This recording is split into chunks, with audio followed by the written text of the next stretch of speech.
Daily. Taste the Daily.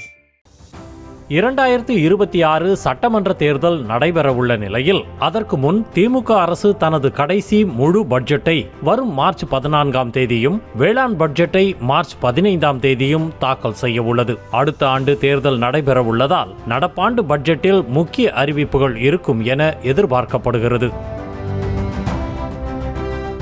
2024-25ஆம் ஆண்டிற்கான நிதிநிலை அறிக்கையில் 4.12 லட்சம் கோடிக்கு தமிழக அரசு பட்ஜெட் தாக்கல் செய்தது. அதில் 94,060 கோடி ரூபாய் நிதி பற்றாக்குறை ஏற்படும் என்றும் தெரிவிக்கப்பட்டிருந்தது. குறிப்பாக கடந்த ஆண்டு பட்ஜெட்டில் கல்வித்துறைக்கு 52,000 கோடி, நகர்ப்புற வளர்ச்சி துறைக்கு 41,000 கோடி, ஊரக வளர்ச்சி துறைக்கு 27,000 கோடி, எரிசக்தி துறைக்கு 21,000 கோடி, மக்கள் நல்வாழ்வு துறை 20,000 கோடி என ஒதுக்கீடு செய்யப்பட்டது.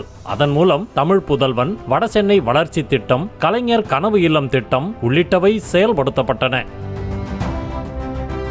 குறிப்பாக கடந்த நிதியாண்டில் மகளிர் உரிமை தொகை திட்டத்திற்காக மட்டும் 13,720 கோடி ரூபாய் நிதி ஒதுக்கீடு செய்யப்பட்டது. இந்நிலையில் பல சவால்களுக்கு மத்தியில் 2025-26ஆம் ஆண்டிற்கான பட்ஜெட் தாக்கல் செய்யப்பட உள்ளது. மத்திய அரசு பல்வேறு திட்டங்களுக்கான நிதியை தராமல் உள்ளதால் மாநில அரசின் நிதியை பயன்படுத்த வேண்டிய சூழல் ஏற்பட்டுள்ளது.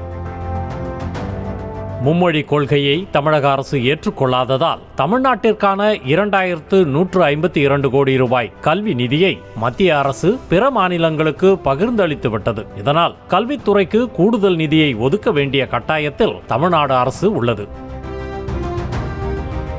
பேரிடர் நிவாரண பணிகளுக்காக மிக மிக குறைந்த தொகையை மட்டுமே மத்திய அரசு தமிழ்நாட்டிற்கு ஒதுக்கீடு செய்து வருகிறது. ஒவ்வொரு வருடமும் தமிழகத்தில் இயற்கை பேரிடர் பாதிப்பிற்கான நிவாரண தொகையை தமிழ்நாடு அரசு மாநில நிதியில் இருந்தே வழங்கி வருகிறது. குறிப்பாக பெஞ்சல் புயல் பாதிப்பிற்காக 1,000 கோடி ரூபாய்க்கு மேல் தமிழ்நாடு அரசு செலவு செய்துள்ளது. இதனிடையே 2024ஆம் ஆண்டில் புயல், வெள்ளம், நிலச்சரிவு உள்ளிட்ட இயற்கை பேரிடர்களால் பாதிக்கப்பட்ட ஆந்திரா, தெலங்கானா, ஒடிசா, நாகாலாந்து, திரிபுரா ஆகிய மாநிலங்களுக்கு 1,500 கோடி ரூபாய் பேரிடர் நிவாரண நிதியை விடுவித்த மத்திய அரசு பெஞ்சல் புயலால் பாதிக்கப்பட்ட தமிழ்நாட்டை புறக்கணித்துள்ளது.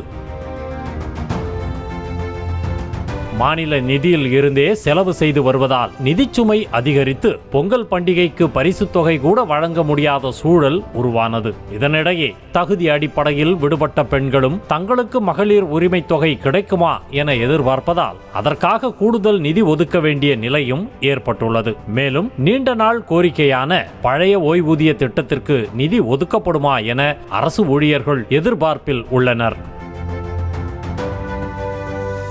தேர்தல் வரவிருப்பதால் கூடுதல் சலுகைகளையும் அரசு அறிவிக்க வேண்டிய கட்டாயத்தில் உள்ளது. அதே நேரம் மாநில அரசுக்கு நிதி நெருக்கடி கடந்த வருடத்தை விட அதிகரிக்கவும் வாய்ப்புள்ளது. இவ்வாறு பல சவால்களுக்கு மத்தியில் பொதுமக்கள் மற்றும் அரசு ஊழியர்கள் மத்தியில் வரவேற்பை பெறும் அளவிற்கு சிறப்பான பட்ஜெட்டை தமிழ்நாடு அரசு தாக்கல் செய்யுமா என்பதை பொறுத்திருந்துதான் பார்க்க வேண்டும். நியூஸ் தமிழ் செய்திகளுக்காக செய்தியாளர் பாரி கார்த்திகேயன்.